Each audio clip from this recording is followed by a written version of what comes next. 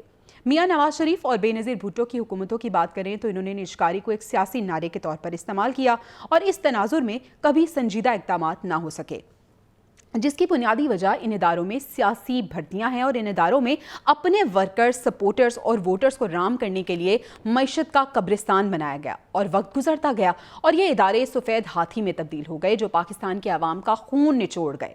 یہ ادارے اس حکومت کے پیسوں سے چلتے ہیں جس کے پاس بنیادی خرچ کے لیے بھی پیسے نہیں ہوتے، اور یہ ادارے جن کی آمدن سے کہیں زیادہ اخراجات ہیں. ان کی نجکاری میں مزدور یونین، ٹریڈ کاؤنسلز اور آفیسرز ایسوسی ایشنز نے ہمیشہ احتجاج کیا، لیکن ان افسران اور ملازمین سے کوئی پوچھنے والا نہیں تھا کہ کام نہ کرنے کے پیسے آپ کو کیوں دیے جائیں. یہ نجکاری ایک خواب ہے جو برطانوی وزیر اعظم مارگریٹ کے اقدامات کے سبب برطانیہ میں تو پورے ہوئے، جس سے $100 بلین کمائے گئے، لیکن پاکستان میں یہ خواب ایک خواب رہا اور اس خرچ پر سیاست ہوتی رہی اور اس سیاست کا بوجھ عوام کی جیبوں پر پڑتا رہا. تو یہ ہے یہ پاکستان ایئر لائنز کی صورتحال. PIA وہ ادارہ جو ایک وقت تھا عروج دیکھ رہا تھا اور پاکستان کی شان تھا یہ ادارہ، لیکن اب یہ زوال کا شکار نظر آ رہا ہے. PDM حکومت کی اگر ہم بات کریں تو یہ حکومت جاتے جاتے ملکی قرض مزید بڑھا گئی ہے. PDM حکومت میں ملکی قرضوں میں اضافہ ہوا ہے. PDM اقتدار کا آخری ماہ اگست 2023 قرضوں میں 907 ارب روپے کا اضافہ ہوا. جولائی 2023 قرض 61 ارب 8 ارب روپے تھا. ملکی قرضوں کا حجم 19 خرب 4 ارب روپے تک پہنچ چکا ہے. یعنی PDM حکومت جاتے جاتے قرضوں میں مزید اضافہ بھی کر گئی ہے. اور اس کے ساتھ ساتھ اگر ہم بات کریں کہ پاکستان اور IMF کے درمیان جو اگلی قسط ہے اس کے لیے بھی مذاکرات 2 نومبر کو ہونے جا رہے ہیں. اسٹینڈ بائی ارینجمنٹ معاہدے کے تحت 71 کروڑ ڈالر قرض ملے گا. ڈالر کے مقابلے میں روپے کا ایکسچینج ریٹ، مانیٹری پالیسی پر اس میں بات ہوگی. مذاکرات میں سب سے مشکل بیرونی فائنینسنگ میں پایا جانے والا فرق ہوگا. حکومت نے بیرونی فائنینسنگ کا شارٹ فال $4.5 ارب لگا رکھا ہے. مذاکرات میں ڈالر کے مقابلے میں ایکسچینج ریٹ اور مانیٹری پالیسی پر بھی بات ہوگی. 1 ماہ تک ڈالر قابو میں رہنے کے بعد گزشتہ 2 روز سے ہم دیکھ رہے ہیں کہ پھر سر اٹھا رہا ہے اور IMF نے تیل پر سبسڈی ختم کرنے کی شرط بھی عائد کی تھی. حکومت گھریلو، ایکسپورٹ اور صنعتی گیس صارفین کو کراس سبسڈی بھی دے رہی ہے. FBR خسارے کے 87 ارب روپے کا ہدف پورا کرنے میں کامیاب نظر آ رہا ہے. تو اب دیکھنا یہ ہے کہ یہ انیشلی جو نومبر کا فرسٹ ویک ہے اس میں جو مذاکرات ہونے جا رہے ہیں پاکستان اور IMF کے، وہ کتنے کارگر ثابت ہوتے ہیں اور وہ جو اہداف جو ان کی جانب سے دیے گئے تھے ان میں سے کتنے ہم پورے کر چکے ہیں اور مزید جو ہیں وہ کتنے اہداف ایسے ہیں جن پہ ابھی کام کرنا باقی ہے. لیکن ایک بار پھر اگر ہم PIA کی بات کریں تو PIA جو ہے وہ مالی بحران کا شکار نظر آ رہا ہے، بلکہ اس میں مزید شدت آ چکی ہے اور ماہانہ خسارہ اس کا تقریباً 13 ارب روپے تک پہنچ چکا ہے. نجکاری کمیشن نے یومیہ 50 کروڑ روپے نقصان کا بھی انکشاف کیا ہے اور مالی خسارے کے باعث آپریشنل معاملات درم برم ہیں. ایندھن موجود نہیں ہے. بیرون ملک پروازیں تو دور کی بات، لیکن جو اندرون ملک پروازیں ہیں وہ بھی نہیں ہو رہی ہیں، تاخیر کا شکار نظر آ رہی ہیں. مسقط، ابوظہبی اور شارجہ کی پروازیں بھی نہیں ہو سکیں اور جو مسافر ہیں جنہوں نے PIA کے ٹکٹس لیے تھے انہوں نے اب واپس کرنا شروع کر دیے ہیں. اور PIA کے تمام لاسز 713 ارب روپے ہیں. 35 جہاز ہیں جس میں سے 15 ایسے ہیں جو کہ اڑان بھرنے کے قابل ہی نہیں ہیں. اور اس کے ساتھ ساتھ اگر ہم بات کریں کہ بحالی ہوتی ہوئی نظر آ رہی ہے یا نہیں، تو بحالی کی ایک ہی صورت نظر آ رہی ہے کہ اگر پرائیویٹائزیشن ہو جائے. ہم نے دیکھا ہے کہ اس سے پہلے جو ٹیلی کمیونیکیشن سیکٹر ہے، بینکنگ سیکٹر ہے، پرائیویٹائزیشن کے بعد ان سیکٹرز میں ترقی ہوئی ہے. PIA کے حوالے سے ہمیشہ بات ہوتی رہی کہ یہ مالی بحران کا شکار ہے، اس کی پرائیویٹائزیشن ہونی چاہیے، نجکاری ہونی چاہیے، لیکن یہ خواب ہی رہا اور شرمندہ تعبیر نہیں ہو سکا. ابھی بھی اگر اس کی ہم بات کریں کہ نجکاری جو ہے وہ ناگزیر ہے، لیکن نجکاری کے لیے بھی اب دیکھنا یہ ہے کہ اس کو خریدتا کون ہے اور کب ایسے اسباب پیدا ہوتے ہیں. اس پہ ہم تفصیلی بات بھی کریں گے اور ایکسپرٹس کی رائے بھی لیں گے، لیکن ابھی آپ کو ایک لیٹسٹ اپڈیٹ دیتے ہیں. نگران پنجاب کابینہ نے نواز شریف کی العزیزیہ ریفرنس میں سزا معطل کرنے کا تحریری حکم نامہ جاری کر دیا ہے. تحریری حکم ایڈیشنل چیف سیکرٹری محکمہ داخلہ پنجاب شکیل احمد کی جانب سے جاری کیا گیا ہے.